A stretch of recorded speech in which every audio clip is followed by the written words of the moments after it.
Water ట్యాంకులు ఎక్కిన వాళ్ళను కిందికి దించాలంటే తల పానం తోకలకు వస్తుంది. దిగు దిగు అబ్బా ప్లీజ్ దిగు, మా నాయనే మంత మంచోడో, జర మా మాటిని దిగు బాబు, నీకు పుణ్యం ఉంటది, దయచేసి దిగు నాయనా అని బతిలాడతారు. హాగో అట్లనే కిందున్న జనాలు పోలీసులు బతిలాడి బతిలాడి చిన్న దిగతట్టి చేసిండ్రు. ఇంతకీ మొనగాడు ఎందుకు వాటర్ ట్యాంక్ ఎక్కిండంటే తనకు రెండో భార్య కావాలన్నట.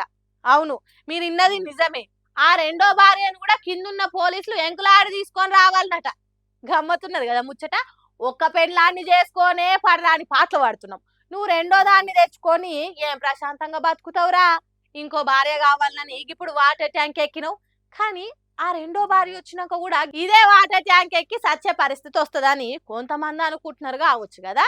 కానీ ఉత్తరప్రదేశ్ రాష్ట్రం నుండి హరప్రసాద్ మౌర్య అనే ఈ మొనగానికి రెండో పెండ్లం కావాలనే కాయసి ఎందుకు పుట్టిందంటే 8 ఏళ్ల కింద నా పెండ్లం నన్ను విడిచిపెట్టి ఏడికి పోయిందో తెలియదు. అందరికి పెండ్లాలు ఉన్నారు కానీ నాకు మాత్రం లేదు.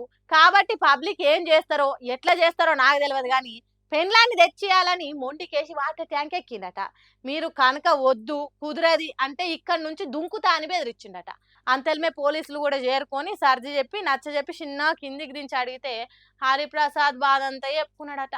నా కారేంట్లో కొడుకున్నాడు, నా పెండ్లం మమ్మల్ని నిడిచిపోయింది, మాకు వంట చేసేటోళ్ళు లేరు, బట్టలు ఉతికేటోళ్ళు లేరు, అందరికి ఉన్నట్టు నాకు పెండ్లం ఉండొద్దా, కాబట్టి మీరే నాకు పెండ్లాన్ని తెచ్చే బాధ్యత అన్నట్టు ఈ పని చేసిండట. ఇప్పుడు ఈ వీడియో రెండో పెండ్లం కావాలని వాటర్ ట్యాంక్ ఎక్కిన సాహస వీరుడని కామెంట్లు పెట్టుకుంటా సోషల్ మీడియాలో ఇరుగా మరగా తిప్పుతున్నారు.